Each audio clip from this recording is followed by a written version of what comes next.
आतंकवादी घटना को पूरा करने उनके दूसरे दलाल जो हैं, जो कह रहे हैं ना, वो जो मुसलमान अपने आप को मुस्लिम नेता बताते हैं, महमूद मदनी, वो चोरी छुपे जाते हैं। पकड़े जाने पर फिर एक वो प्रेस स्टेटमेंट जारी करते हैं कि अमित शाह जी से तो हम देश के सौहार्द की बात करके थे। अमित शाह जी ये कह रहे हैं कि हम इन लोगों को उल्टा लटकाएंगे। ये क्या उल्टा लटकने पहुंचे थे, प्रैक्टिस करने पहुंचे थे क्या? ये दलाल जो हैं, जिन्हें मैं दलाल कहता हूं, दलाल ही हैं।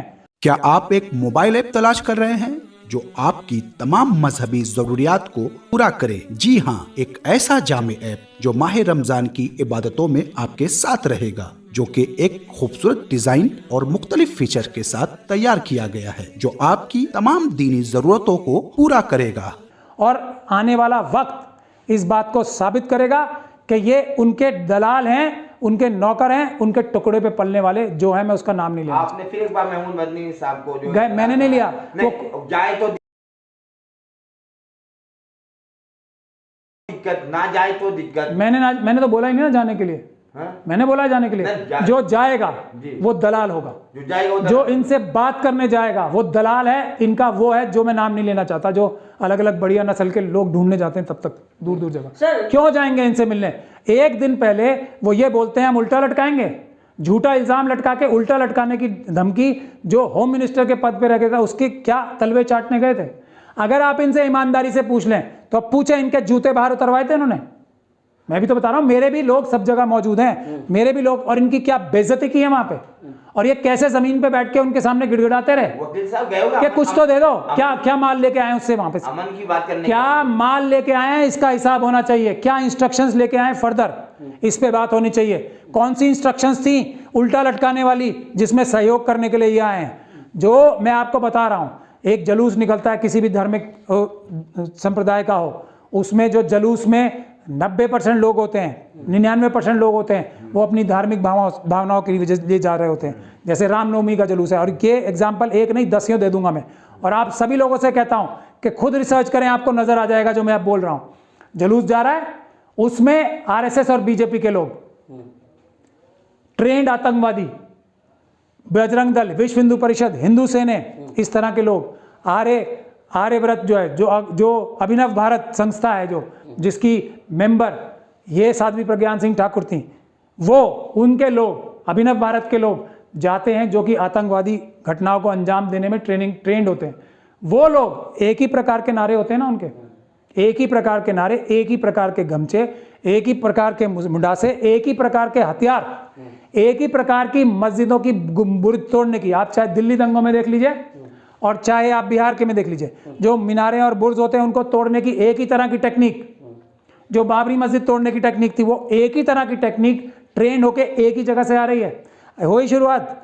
अब इसके बाद टेलीविजन पे जो क्रिमिनल्स बैठे हैं, जो इस आतंकवादी घटनाओं के, इस आतंकवादी बड़े संगठन के एक हिस्सा हैं, वो क्या दिखाते हैं? वो दिखाते हैं वो जब मस्जिदों पे हमला हो गया, जब घरों पे हमला हो गया, माँ बेटी की इज्जतों पे हमला हो गया, लोगों की जानों पे हमला हो गया, तो उसको राइट टू सेल्फ डिफेंस में, जो अपनी जानों की और अपनी प्रॉपर्टीज़ की, अपने रिलीजियस जगहों की हिफाजत करने के लिए जो एक्टिविटीज़ करते हैं, उनको वो क्रिमिनल मीडिया उतना पोर्शन दिखाती है। यही बात चर्च के लिए होती है, यही बात गुरुद्वारों के लिए होती है, यही बात रविदास या बाबा साहब की मूर्तियां कितनी दिल्ली में इसी टेक्निक से गिराई गई हैं, जिसकी लड़ाई लड़ रहे हैं, जिसकी ये एक ही जगह से ट्रेंड है, एक ही संगठन है, जो मदर संगठन है इनका आरएसएस। और इसका अब आगे चलते हैं, फिर टीवी वाले वन साइड स्टोरी दिखाते हैं, माहौल बनवाते हैं। जो लोग मजलूम हैं, जिन लोगों पे हमला हो रहा है, जो बीजेपी और आरएसएस के लोग बोल रहे हैं ना, पहले हमला वहां से हुआ, अगर हमला भी होता है, मैं ये भी आपको बता रहा हूं, वो कौन लोग होते हैं, उनके तार कहां से जुड़े निकलेंगे? जो असल में मुस्लिम बन के या मुस्लिम होते भी हैं, हमला करते हैं, पीसफुल जो जलूस जा रहे हैं उन पे, वो अरशद मदनी, महमूद मदनी और इस तरह के जो संगठन के बड़े बड़े नेता हैं ना, संगठन वाले नहीं, उनके कुछ पाले हुए गुर्गे होते हैं, जो आरएसएस की मदद करने ये काम कराते हैं, जो हमले कराते हैं। ये है साजिश का बड़ा हिस्सा।